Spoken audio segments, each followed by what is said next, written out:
Welcome to today's Explainer. If you've been watching the news lately, you might feel like you're staring at a giant puzzle with the pieces just scattered all over the floor. You've got trade disputes in North America, military tensions escalating in the Middle East, cyber attacks in Europe, and severe weather events shaking up local communities. It can feel completely overwhelming and entirely disconnected. But today, we're going to connect those dots. By taking a step back and looking at the raw data from August 24, 2026, we are going to build a clear, structured picture of today's fragmented global events to see exactly how they all influence one another. Okay, let's dive into this. To make sense of everything, we've structured our journey today into 5 clear segments. First, global trade under pressure. Second, the Middle East boiling point. Third, the global push for peace. Fourth, shifting front lines in Europe. And finally, domestic and climate emergencies. Starting right off with Section 1, Global Trade Under Pressure, focusing specifically on the clash between the US and Canada. So when two of the world's most integrated economies butt heads, the ripple effects are, well, they're massive. Consider this: over $2 billion in goods cross the US-Canada border every single day. But right now, a staggering $20 billion of that is basically under siege. The United States just slapped massive 50% tariffs on $20 billion worth of Canadian exports. It's such a huge economic barrier, the Canadian Prime Minister Mark Carney literally suspended ongoing trade negotiations. Here is how this action-reaction dynamic is actually playing out. The US initiates those 50% tariffs, and Canada immediately fires back with a commitment to reciprocal dollar-for-dollar tariffs starting this September. And they aren't just pushing back in theory. They are targeting specific, highly impactful American industries, putting retaliatory tariffs on U.S. steel, dairy products, and agricultural equipment. It is a textbook economic standoff, with both sides leveraging major domestic industries. And this brilliantly illustrates why this matters far beyond North American borders. Global markets absolutely hate uncertainty, and we are seeing an immediate reaction. Driven by this international trade volatility, along with some real caution around major semiconductor earnings, global equity markets are retreating. Tech-heavy indices, most notably Japan's Nikkei, have pulled back significantly. So the tension in Washington and Ottawa is directly impacting trading floors in Tokyo. Moving on to Section 2, Middle East boiling point, looking at the economic and military escalation. While North America navigates a trade war, the Middle East is facing a severe shift toward military standoffs. Let's walk through this rapid cause and effect timeline. First, the U.S. Treasury Department announced a new round of maximum pressure economic sanctions targeting any foreign bank that trades with Tehran. Second, in immediate retaliation, Tehran declared that the vital Strait of Hormuz will remain closed. And third, Iran enforced strict transit restrictions, threatening seizures and heavy fines for violators, though they are selectively permitting some limited Iraqi tankers to pass. Now, what's really interesting about this slide is the rhetoric validating this escalation. It's explicit. Just look at this quote from Iran's Supreme National Security Council. Enforcing foreign sanctions will be treated as an act of war.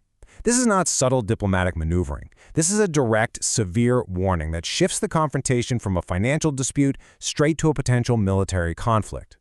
And we are already seeing the localized consequences of this boiling point playing out thousands of miles away. If we zoom in on the United Kingdom, British energy grid operators have been put on high alert. This follows a major cyber attack linked directly to Iranian state hackers, which successfully compromised a local UK energy facility and completely shut it down for 4 days. It's a perfect example of how geopolitical tension in the Gulf instantly translates to infrastructure vulnerabilities right in Europe. That brings us to Section 3, the global push for peace and the scramble for diplomatic solutions. For every action threatening stability, there is a counterforce desperately trying to cool things down. Take a look at this highly complex web of diplomacy, and some of these mediators might actually surprise you. For the US and Iran, Pakistan's Army Chief General Asim Munir has arrived in Tehran, while Oman is handling maritime talks. Over with Israel and Syria, Mossad and Syrian officials are actually meeting in Jordan with US mediation to negotiate a halt to Israeli strikes on alleged Turkish drone bases. Finally, for Gaza, delegations from Uganda and Burundi are visiting Israel to discuss deploying military units as part of an international peacekeeping force. It's an immense, multinational scramble to put out fires. Next up is Section 4, shifting front lines in Europe, focusing on bolstering defense in Ukraine. While diplomacy is working overtime in the Middle East, the strategy over in Europe is entirely different. They're aggressively building up defensive capabilities, and the sheer size of Europe's commitment is captured perfectly in this number: 6.1 billion euros. European Commission President Ursula von der Leyen just announced the approval of this massive new military aid package to vastly accelerate getting defense equipment straight to Ukraine's front lines. But it's not just about money, it's about technological capability. We are seeing a massive strategic pivot in two major steps.